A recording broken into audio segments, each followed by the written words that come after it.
हिंद साथियों, अगर अभी तक आपने हमारे चैनल सोशल जंग को सब्सक्राइब नहीं किया है तो सब्सक्राइब जरूर करें और बेल आइकन दबाना ना भूलें ताकि हर लेटेस्ट धमाकेदार खबरों की अपडेट आप तक पहुंचाई जा सके।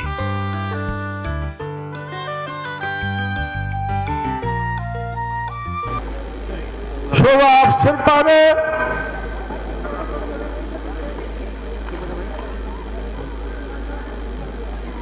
चुप हो जाओ। मुझे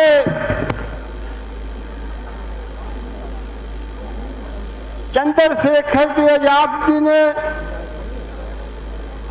और उनके दूसरे साथियों ने कई बार फोन करके इस सम्मेलन में आने के लिए बोला कि हम साहब कमाल साहब श्री कांशी राम जी के 90वें जन्मदिन के मौके पर एक बड़ा प्रोग्राम करना चाहते हैं, इसलिए आपको इस मौके पर जरूर आना होगा। मेरे को पंजाब में भी 2-3 जगह पर प्रोग्राम रखे हुए थे और उसके अलावा उत्तर प्रदेश में भी लखनऊ में जो पहले बहुजन समाज पार्टी में साथी रहे हैं, मंत्री बने और आज वो बहुजन समाज पार्टी से उनको बाहर का रास्ता दिखाया गया। उन्होंने भी कहा कि हम 15 मार्च को साहब श्री कांशी राम जी के जन्मदिन पर एक प्रोग्राम करना चाहते हैं। तो मैं उनको बोला कि भाई मैं बहुत लंबे समय तक संघर्ष किया साहब श्री कांशी राम जी के साथ, जो कुछ हुआ ये तो मैं अखबारों के माध्यम से, रथ यात्रा के माध्यम से, चंडीगढ़ के हाई कोर्ट के माध्यम से, दिल्ली के हाई कोर्ट के माध्यम से, दिल्ली के सुप्रीम कोर्ट के माध्यम से उनको याद कराने के लिए संघर्ष करता रहा। लेकिन उस समय आप मंत्री ओहदे पर विराजमान थे, लेकिन आज जब आप लोगों को पार्टी से निकाला गया तो आज आपको कांशी राम का याद आई, आज आपको दरबारा सिंह की याद आई है। लेकिन लंबे समय तक आप रसमलाइयां खाते रहे, लेकिन आज जब आपको पार्टी से निकाला गया, दूर किया गया, तो आज आपको कांशी राम के जन्मदिन की याद आई और दरबारा सिंह की याद आई। तो मैं उसको जवाब दिया, उसने चंडीगढ़ से लखनऊ तक सुपर फास्ट ट्रेन की ट्रेन बुकिंग करा के मेरे को मोबाइल के रास्ते मेरे को भेजा और कहा कि आपने जरूर आना है, हमारी अपील है। लेकिन मैं उनको कहा कि मैं आपकी अपील को ठुकराता हूं कि आप लोग मतलब भ्रष्ट है, आपको मिशन के लिए आपके दिल और दिमाग में कोई तमन्ना नहीं है, समाज के लिए कोई तमन्ना नहीं है। समाज के ऊपर जुल्म अत्याचार हो रहा है, आप लोगों ने उस पर कोई ध्यान नहीं दिया। तो मेरे को मेरठ के हमारे साहब कांशी राम के साथ रहे अतर सिंह का भी फोन आया, भाई चंद्रशेखर का भी फोन गया, और गंगू के हमारे शिव कुमार गौतम जी का भी फोन किया कि हम उत्तर प्रदेश के नगीना लोकसभा सीट से जहां से भाई चंद्रशेखर जी चुनाव लड़ रहे हैं वहां पर 15 मार्च को हम भी प्रोग्राम करना चाहते हैं। तो मैं उनको कहा कि ठीक है, मैं जरूर आऊंगा। चंद्रशेखर जी लंबे समय तक शिकायत कर रहा है, उसने कोई रसमलाई नहीं खाया। उसने समाज के लिए जगह जगह पर जाके समाज को देखा है। इसलिए मैं उनको कहा जो भी हो मैं जरूर उस प्रोग्राम पर जरूर पहुंचूंगा। तो चंद्रशेखर जी ने अपने साथियों को मेरे पास पंजाब में भेजा। बाई कार हम कल शाम को इधर पहुंच गए थे। हम सहारनपुर में रात रुके थे, सुबह उधर से चलकर हम सवेरे फिर हम इधर पहुंचे हैं। तो मैं आप सभी लोगों का जिन्होंने उत्तर प्रदेश में पूरा संघर्ष करके उत्तर प्रदेश जो देश का सबसे बड़ा प्रदेश है उस प्रदेश में एक बार नहीं 4 बार दलित मुख्यमंत्री और 4-5 बार पसड़े समाज का मुख्यमंत्री बना के आप लोगों ने जो एक इतिहास रचा है, मैं आप लोगों से अपील करता हूं कि उसी तरह आने वाले लोकसभा चुनाव में तो इस क्षेत्र से भाई चंद्रशेखर जी आजाद चुनाव लड़ना चाहते हैं, चुनाव मैदान में कूदेंगे। मेरी भी आपको यह अपील है कि आप लोगों ने अपनी पिठ नहीं लुभानी है।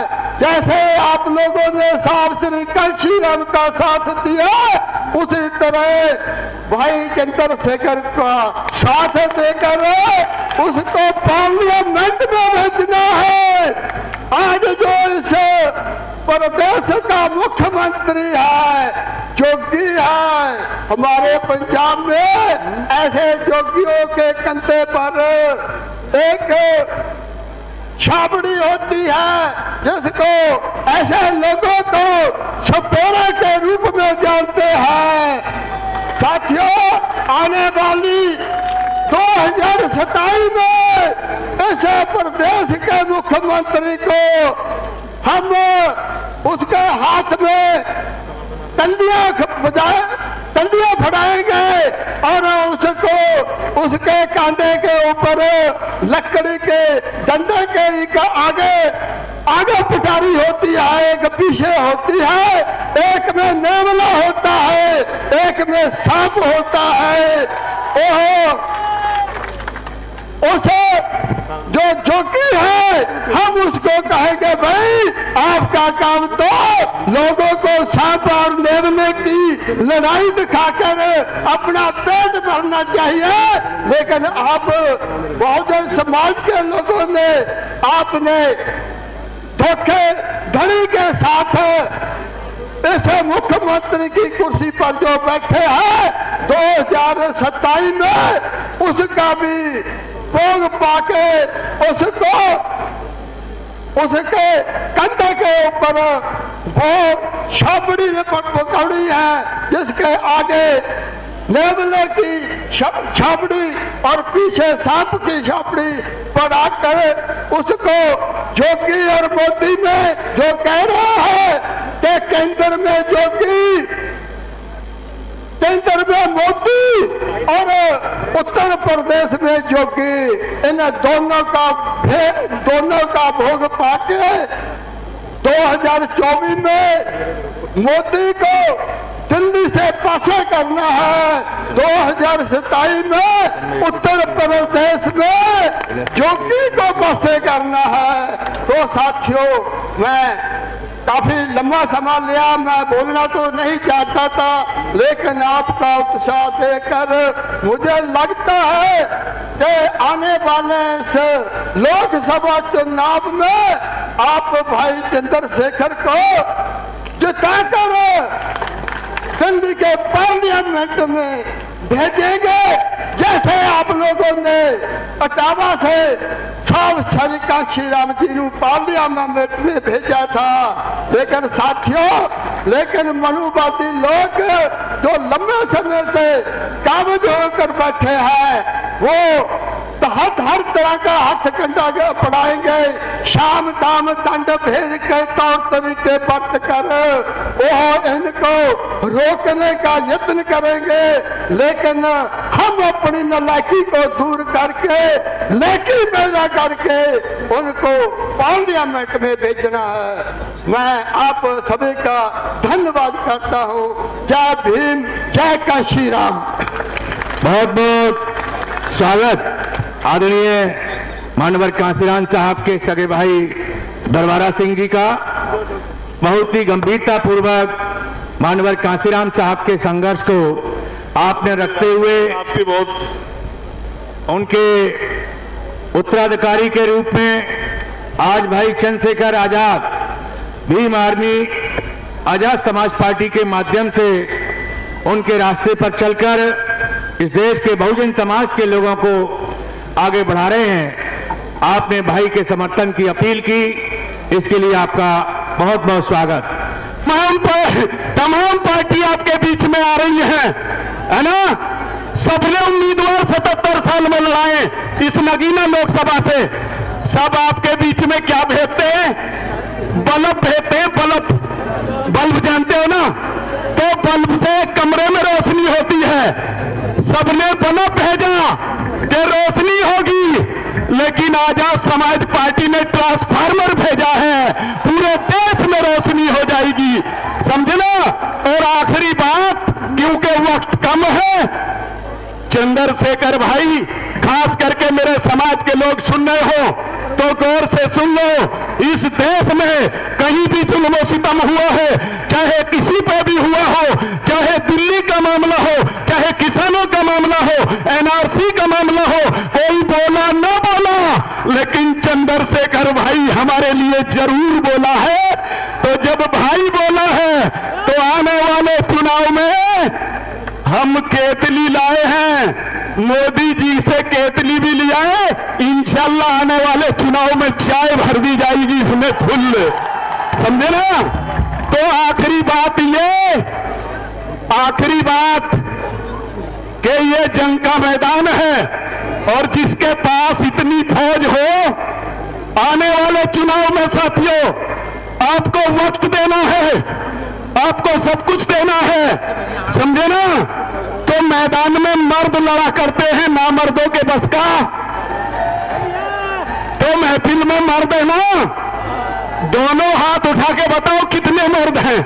दोनों हाथ उठने चाहिए, ना मर्द कोई हाथ ना उठाए। बहुत बहुत शुक्रिया।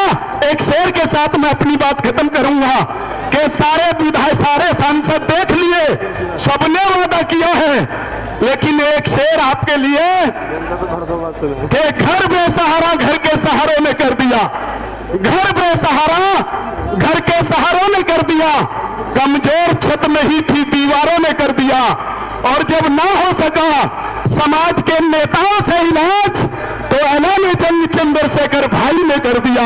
बहुत बहुत शुक्रिया। जय भीम, अस्सलाम वालेकुम। शुक्रिया भाई बूरे खां जी, आपके जोशीले अंदाज ने हमारे आए हुए सभी लोगों के हौसले बुलंद किए, और लगता है कि अब ये इलेक्शन तक हमारे लोग पूरे जोश के साथ आपकी बात पे अमल करते रहेंगे। इसी कड़ी को आगे बढ़ाते हुए मैं अनुरोध कर रहा हूं हरियाणा से आए हुए मनोज दुहन जी से। मनोज दुहन जी आए और अपने विचार रखें। मनोज दुहन जी बहुत ही संघर्षशील आंदोलनकारी साथी हैं। इन्होंने बहुत संघर्ष किया किसान आंदोलन में, सरकार ने इनको बहुत परेशान किया, रास्ता लगाई, जेल भेजा, लेकिन ये निडर और निर्भीक नौजवान आज भाई चंद्रशेखर जी के साथ कदम से कदम मिलाकर पूरे देश में बहुजनों को तैयार कर रहे हैं। आइए मनोज दहन जी अपनी बात रखें। सभी साथियों को वाहे गुरु जी का खालसा, वाहे गुरु जी की फतेह।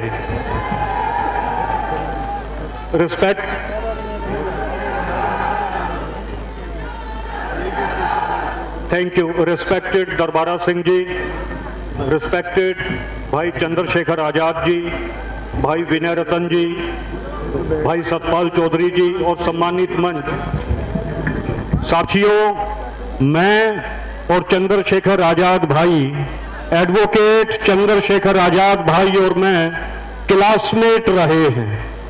क्लासमेट समझते हैं कि हमने इकट्ठी पढ़ाई की है, इकट्ठी पढ़ाई की है।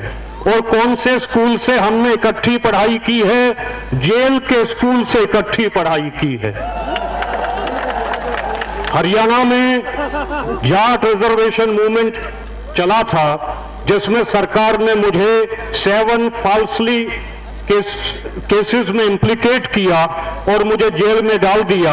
4 साल मैं जेल में रहा और मैं और चंद्रशेखर भाई हम लोग चक्कियों में रहे, जहां अंग्रेजों के जमाने में अंग्रेज चक्कियां पिसवाया करते थे, वहां जो है हमारी पढ़ाई हुई, वो हमारा क्लासरूम रहा। तो साथियों, जो मूवमेंट साहब सिंह कांसीराम जी ने शुरू की थी, साहब सिंह कांसीराम जी एक बहुत बड़े साइंटिस्ट थे।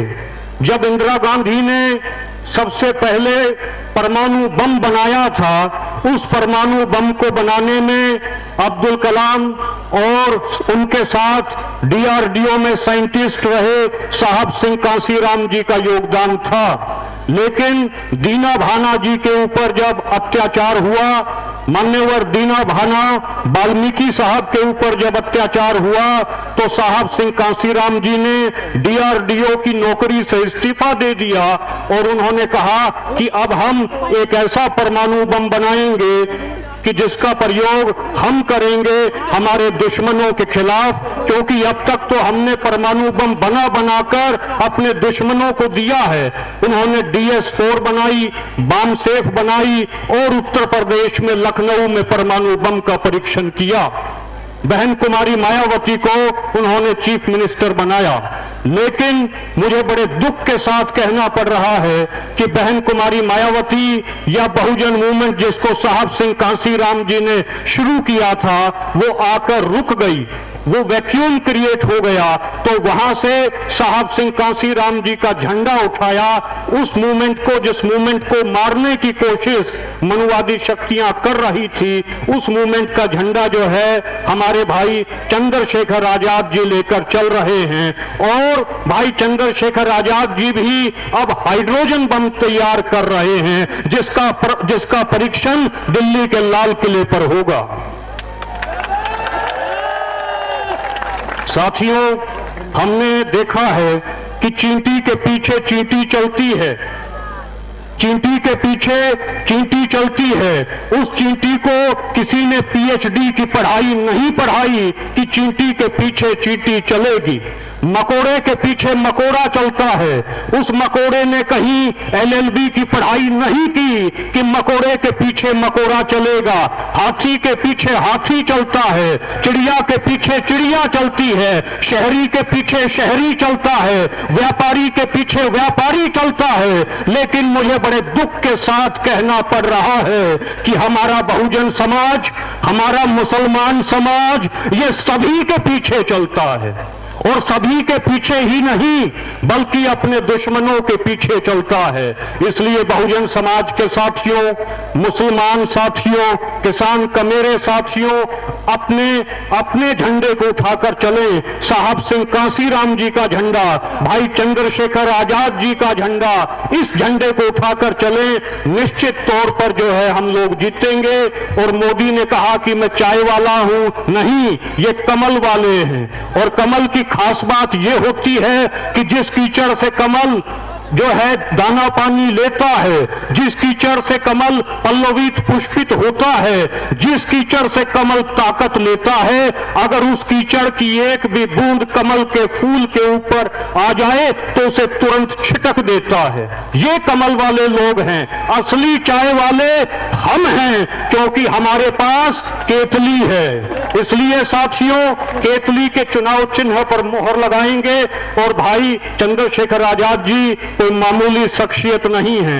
आपको श्री अकाल तख्त साहिब, जो सिखों की सुप्रीम सीट है, वहां से सिरोपा भेंट सिख कौम ने किया है। जत्थेदार सिंह साहब ने आपको सिरोपा भेंट किया है, जिसका मतलब है कि आपको सिखों में सबसे बड़ा जो है सम्मान दिया गया श्री अकाल तख्त साहिब से, जिस वजह से पूरी सिख कौम आपके साथ खड़ी है। और आपने दिल्ली में जो बहन बेटियों के साथ जो अत्याचार सरकार कर रही थी, ब्रजभूषण कर रहा था, उसके खिलाफ भी आपने जो है जो झंडा अलंबरदार हुए आप और उस मूवमेंट को लीड किया। तो मैं आपको ये बताना चाहता हूं कि पूरी जाट कौम जो है भाई चंद्रशेखर आजाद जी के साथ खड़ी है। आखिरी बात कह के मैं अपनी बात को समाप्त करूंगा। मुझे यहां पता चला सरदार मानसिंह मनेरा जी भी इस बात को कहा करते थे कि गंडे ते गंडेरी मिठी, गुड़ ते मिठा राड़ा, भाई ते भतीजे प्यारे और सब ते प्यारा साड़ा। तो इसलिए भाइयों, अपने अपने जो रिश्तेदार हैं, जो थारे साड़े हैं, उन दौरे फोन करो, अपना फोन कर दो और अपने साड़ा जो रिश्तेदारी है उसमें फोन करो। आप अपने साड़े दौरे फोन करोगे, आपका साड़ा अपने साड़े दौरे फोन करेगा, वो अपने साड़े दौरे फोन करेगा, तो सारे साड़े एक दूसरे दौरे फोन करेंगे तो बचकुन साड़ा जाएगा। तो इसलिए साथियों, आखिरी बात, न इससे निकलेगा न उससे निकलेगा, हमारे पांव का कांटा हम ही से निकलेगा। ऐ वतन की रेत, ऐ वतन की रेत, मुझे एड़ियां यही रगड़ने दे, मुझे मालूम है पानी यहीं से निकलेगा, मुझे मालूम है पानी यहीं से निकलेगा। जय भीम, जय भारत, जय संविधान, जय चंद्रशेखर आजाद भाई। बहुत बहुत धन्यवाद। बहुत ही उम्दा स्पीच आपने रखी। अब मैं अनुरोध कर रहा हूं बॉक्सिंग के हैवीवेट चैंपियन हमारे भाई सुल्तान जी से। आप लोग टीवी पे देखते होंगे जो बॉक्सिंग का खेल होता है, जिसमें बड़े बड़े पहलवान एक दूसरे को घूंसे मारकर रिंग से बाहर फेंक देते हैं। वो अमेरिका में और विदेशों में बहुत बड़ा खेल होता है। तो वहां जाकर, विदेशों में जाकर भारत का सम्मान बढ़ाने वाले हमारे सुल्तान भाई इस हैवीवेट चैंपियन के इस सील के चैंपियन रहे। आज इस मंच पर हैं हमारे राष्ट्रीय अध्यक्ष आदरणीय भाई एडवोकेट चंद्रशेखर जी का साथ कंधे से कंधा मिलाकर दे रहे हैं। आए भाई सुल्तान, हैवीवेट चैंपियन। जय भीम। आवाज नहीं आई भाई जी। जय भीम। नहीं आई फिर बात। जय भीम, जय भारत, जय संविधान। मैं Sultan Singh, CWD world heavyweight championship. आज मुझे बिजनौर में मौका मिला है बोलने का, तो जो मेरे बड़े चंद्रशेखर भाई आजाद है उनके साथ आया हूं मैं। मेरे को बड़ी खुशी है कि आज मैं भाई के पास खड़ा हूं। और कौन चाहता है कि सुल्तान WWE में दिखे? एक बार हाथ खड़ा करे। और ये सपना तब पूरा होएगा जब मेरा भाई दिल्ली में पहुंचेगा।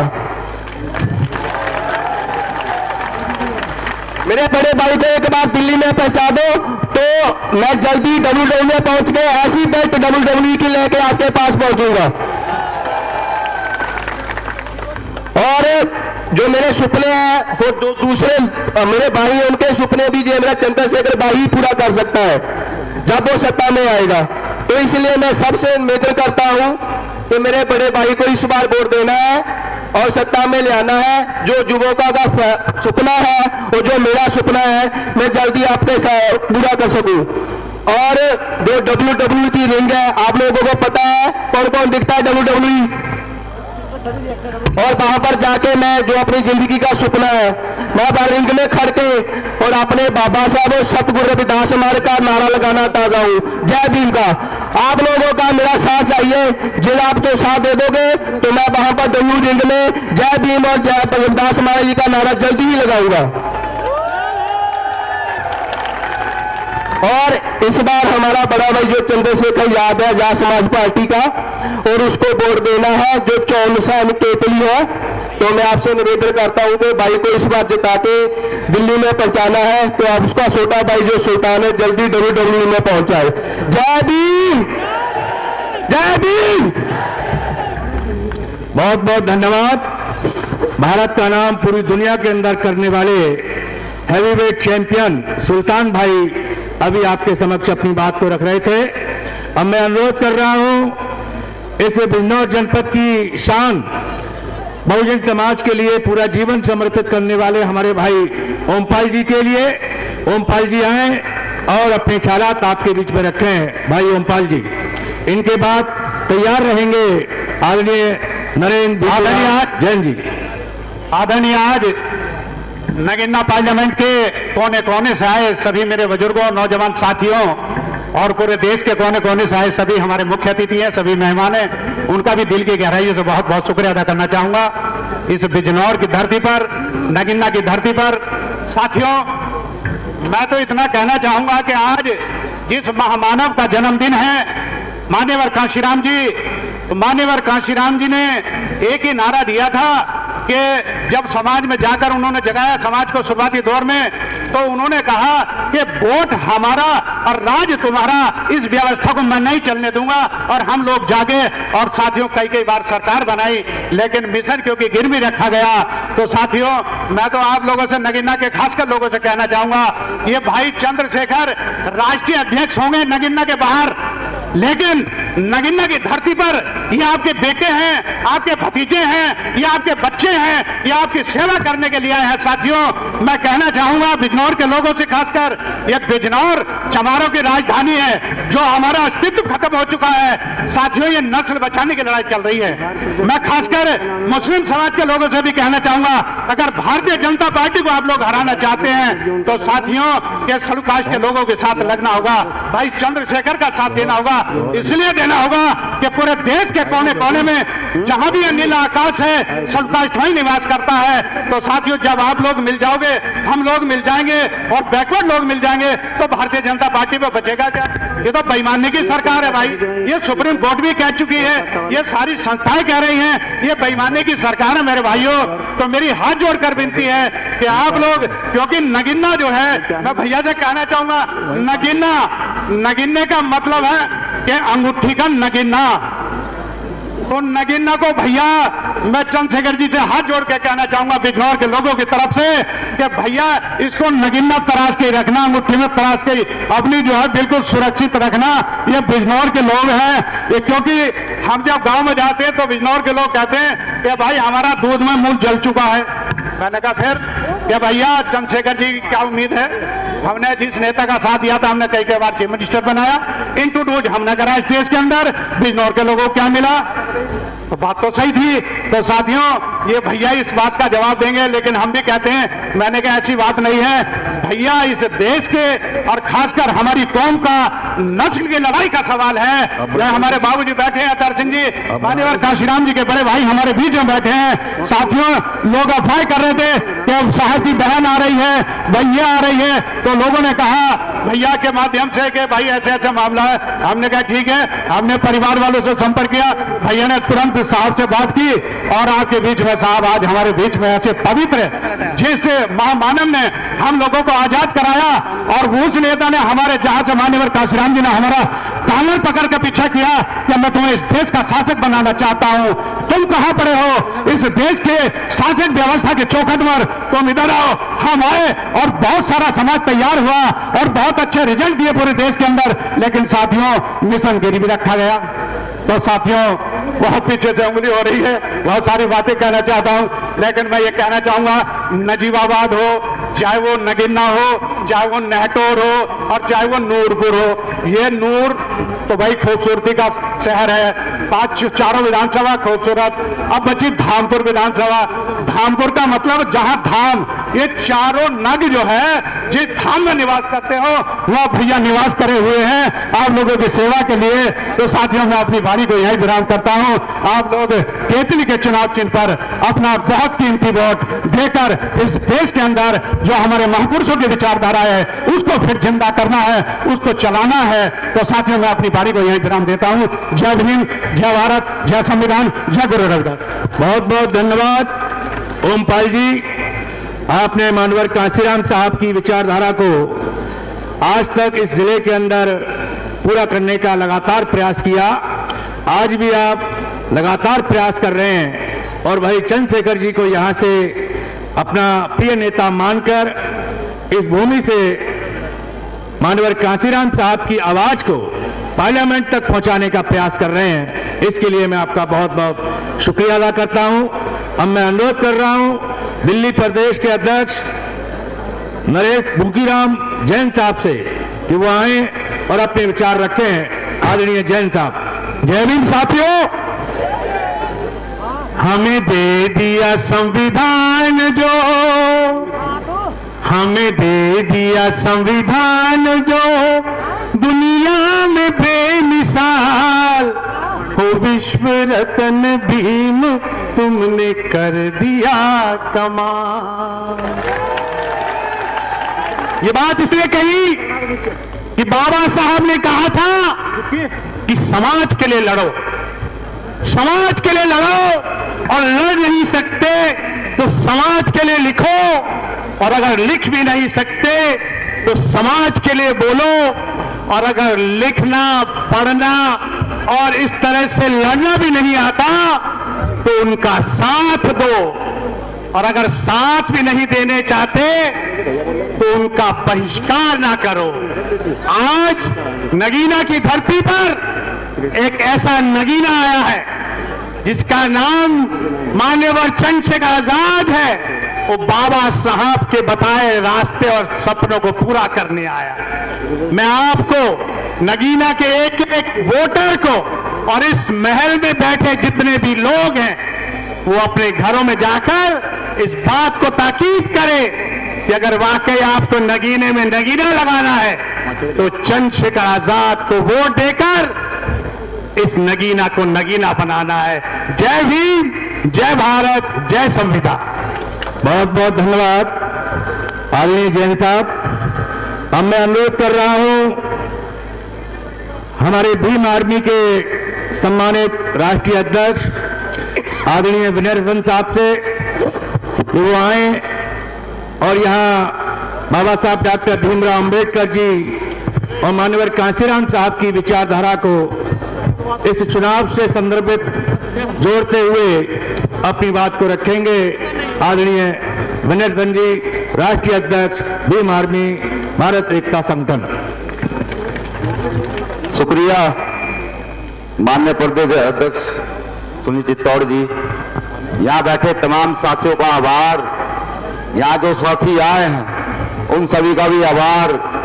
कुछ बातें अच्छी कही जाएंगी, कुछ बुरी कही जाएंगी, कड़वी बातों को ध्यान रखिएगा, जो लगे हंसने वाली बातें उनको छोड़ दीजिएगा। एक लाइन में सभी संतों गुरुओं को नमन करता हूं। आज एक संकल्प का दिन है, आज दिन है मान्यवर कांसीराम साहब की जयंती का। संघर्ष हम उनका पढ़ते रहते हैं कि क्या संघर्ष है, लेकिन उस संघर्ष को आगाज कब तक पहुंचाएंगे, सवाल यह है। आज दिन है एक उस निर्माण के दिन का जिसने आज भारत में फूले साहब अंबेडकर की विचारधारा को स्थापित करने की शपथ ली है, जिस मिशन का नाम आजाद समाज पार्टी कांसीराम है। अब सवाल यह है कि इस मिशन को पुनः कौन स्थापित कर पाएगा। साथियों, चुनावी दौर है, चुनाव चल रहा है, ये पूरे देश में चर्चा का विषय है कि आपके क्षेत्र से भाई चंद्रशेखर आजाद चुनाव लड़ने आए हैं। चुनाव चिन्ह भी सभी को पता है, और मैं ये भी जानता हूं कि यहां बैठे सभी शख्स ने आपसे वोटों की अपील की है। लेकिन मैं ये भीम आर्मी का कार्यकर्ता आपसे बिल्कुल वोटों की अपील नहीं करता। मैं ये नहीं कहता कि आप वोट दें, मैं तो आपसे मजदूरी मांगने आया हूं। मैं वो मजदूरी मांगने आया हूं जब भाई सर्दी में रात को 2 बजे उठकर मेरा कार्यकर्ता सड़क पर जाकर लाठी खाने का काम करता है। मैं वो मजदूरी मांगने आया हूं जब मेरा कार्यकर्ता खड़े होकर के पुलिस की आंख में आग डालकर ये कहता है कि अब गलत नहीं किया जाएगा। मैं वो मजदूरी मांगने आया हूं जब सतगुरु रैदास आंदोलन में 96 लोग जेल गए और उन 96 लोगों में भाई चंद्रशेखर आजाद को 24 पुलिसकर्मियों ने पूरी रात पीटा, 20 दिन ये उल्टे जेल के अंदर पड़े रहे, उस मजदूरी को मांगने आया हूं। अगर आज भी समाज ये मजदूरी नहीं दे सकता तो अफसोस होता है ये कहते हुए, उन नेताओं के विषय में सोचते हुए। सतगुरु रैदास आंदोलन में 96 लोग जेल में थे, किसी एक नेता ने 1 रुपए की मदद नहीं की, किसी एक नेता ने यह नहीं कहा इन 96 बच्चों की जमानतें कैसे होंगी। वो तो आभार है आप सब लोगों का, आपने एक रुपया इकट्ठा करके हम सब लोगों की जमानतें कराने का काम किया। हक अधिकारों की लड़ाई कब शुरू होती है यह जानना जरूरी है। हक अधिकारों की लड़ाई सिर्फ सड़क से शुरू नहीं होती, सड़क की लड़ाई, सड़क से अगर हक अधिकार जीते जाते तो मुझे लगता है कि भीम आर्मी आजाद समाज पार्टी से मजबूत आंदोलन इस पूरे देश में कोई है नहीं साहब।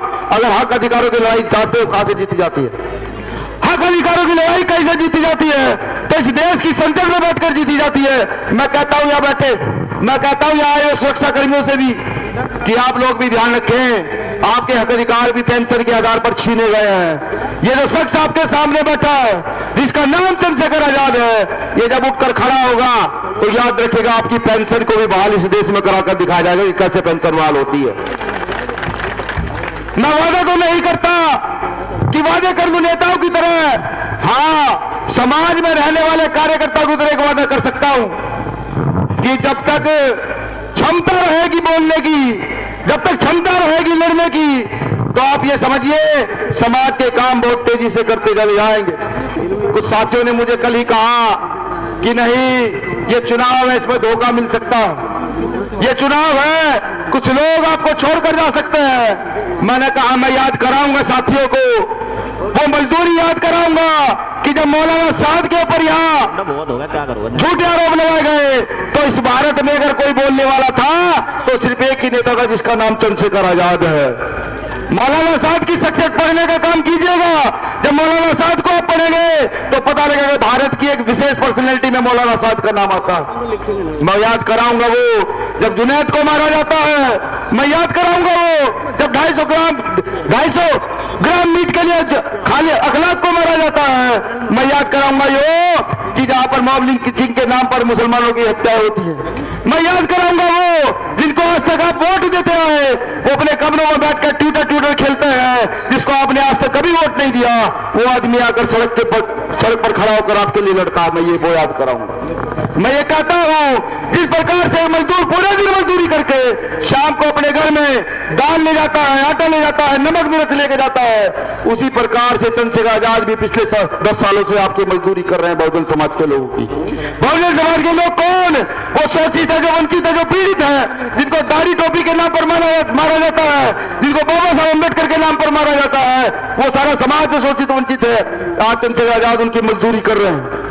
अगर आप चाहते हैं कि आपका रक्षण हो, आप चाहते हैं कि आपका पालन हो, तो आपकी जिम्मेदारी बनती है भाई चंद्रशेखर आजाद को इनकी मजदूरी देकर के यहाँ के सबसे बड़े लोकतंत्र के घर में बिठाने का काम करें, जहां से आपकी आवाज बुलंद कर सके, आपके बच्चों के भविष्य का निर्माण कर सके। अगर ऐसा आपने किया तो समझिए किस देश की राजनीति में एक नया इतिहास लिखा जाएगा। मेरे बखूबी याद है जब साहब मान्यवर काशीराम साहब ने यहाँ पर राजनीतिक दल का निर्माण किया, तो राजनीतिक दल का निर्माण करने के बाद साहब काशीराम ने यहाँ शोषित वंचित वर्ग के लोगों को, जो लोग ठेली लगाते थे, जो लोग रिक्शा चलाते थे, जो लोग जूते काटने का काम करते थे, उनको विधानसभा और संसदों में भेजने का काम साहब काशीराम साहब ने किया। आज पुनः भारत को ऐसी राजनीति की आवश्यकता है कि अगर आप ये चाहते हैं कि आपका बेटा में अगर क्षमता है वो राजनीति करे, वो गरीब बच्चा राजनीति करे, तो गरीब के बेटे को उठाकर खड़ा करने की जिम्मेदारी आपकी है। मैं बार बार एक बात कहता हूं सभी मंचों से कि हर नेता ताकतवर होता है, बिल्कुल ताकतवर होता है अगर वो अपने विचारों पर खड़ा रहे, लेकिन नेता एक बार कमजोर तब पड़ता है जब समाज उसकी मजदूरी देने से इनकार कर दे और कदम पीछे उठा दे। अब ये तय आपको करना है कि चंद्रशेखर आजाद को मजबूती के साथ खड़ा करना है या चंद्रशेखर आजाद को झुकने के लिए छोड़ देना है, ये तय आपको करना है।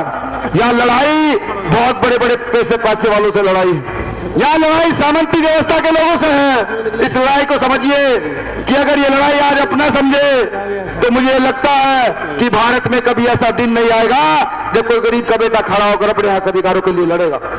अगर आप ये सोचते हैं कि हर आदमी कार्यकर्ता आपके घर पे पहुंच जाएगा, भाई चंद्रशेखर आजाद आपके घर पे पहुंच जाएंगे, तो मुझे लगता है ये नामुमकिन है।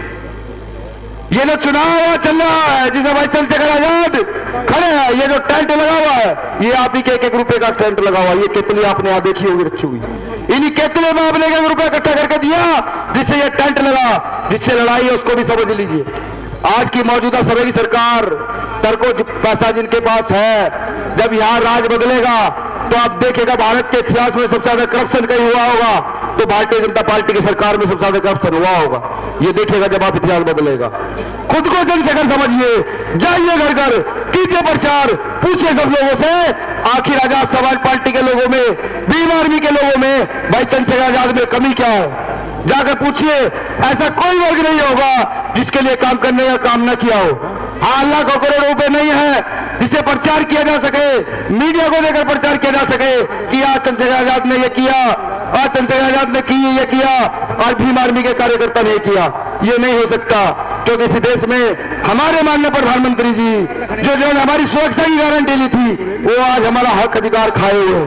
हम अपना हक अधिकार मांगते हैं तो रामपुर में हमारी जमीन पर बोर्ड लगाने पर एक बच्चे को सीधे आमने सामने से पुलिस गोली मार देती है। इसका मतलब समझिए, यहां सरकार बदनाम नहीं हुई, उस सरकार ने इस वर्दी को बदनाम कराया जो वर्दी सुरक्षा की हमारी जिम्मेदारी लेती है। समझिए, ये देश निर्माण की बात है, ये समाज निर्माण की बात है। और अगर आज हम भी इस ओर ना चले तो कल आने वाली नस्लें हमें क्या कहेंगी। याद कीजिए शहीद आजम भगत सिंह का समय, याद कीजिए शहीद आजम उधम सिंह का समय कि उन्होंने 23 साल की उम्र में खुद को फांसी लगा करके इस देश के लिए कुर्बानियां देने का काम किया। याद कीजिए वो समय, याद कीजिए वो समय। अगर वो समय आज भी याद ना आया तो मुझे ये लगता है कि आने वाले इतिहास में ये समय दोबारा लौट कर नहीं आएगा। मेरा पुनः आपसे निवेदन है, वो मजदूरी देने का काम जरूर कीजिएगा जो रात को 12-1 बजे 2 बजे उठ करके भाई चंद्रशेखर आजाद समाज में बीच में पहुंचने का काम करते हैं, पुलिस पर डंडे खाने का काम करते हैं और अपने पैरों के खून भी छिलवाने का काम करते हैं। आप सब लोगों ने मुझे सुना, शुक्रिया। एक बार चुनाव चिन्ह सब लोग जोर से बता दीजिए, भाई चंद्रशेखर आजाद का चुनाव चिन्ह क्या है? दोबारा बताइए क्या है? आपका चुनाव चिन्ह क्या है? मेरा चुनाव चिन्ह क्या है? पार्टी का चुनाव चिन्ह क्या है? चंद लाइनों से अपनी बात खत्म करूंगा। साथियों, फोन वही चुन पाते हैं जो कांटों से टकराते हैं। साथियों, फोन वही चुन पाते हैं जो कांटों से टकराते हैं। अधिकार मांगे नहीं जाते, अधिकार तो छीने जाते हैं, छीने जाते हैं, छीने जाते हैं।